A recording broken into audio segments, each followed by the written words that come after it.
Hello guys, welcome back to this channel. In this today's tutorial, I'm going to show you how to create a distorted effect on CapCut Mobile.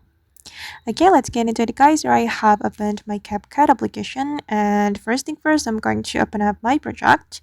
This is the project I have just created on my CapCut, and I'm going to apply distorted effect to this video.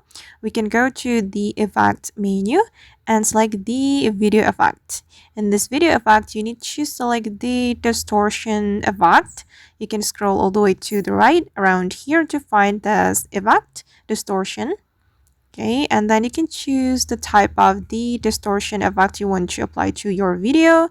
And then, for example, I'm going to choose this one. Okay, and then we can adjust the effect. Just click on adjust and adjust the size, twist, rotate, filter, and also the amount. And I'm just going to adjust the rotation just like so, and then click on the check mark after you are done adjusting the effect.